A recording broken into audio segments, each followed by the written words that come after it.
لغد واتقوا الله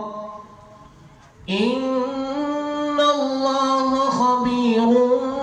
بما تعملون ولا تكونوا كالذين نسوا الله فأنساهم أنفسهم أولئك هم الفاسقون لا يستوي أصحاب النار وأصحاب الجنة أصحاب الجنة هم الفائزون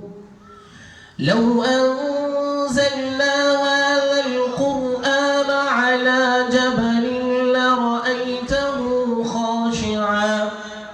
لرأيته خاشعا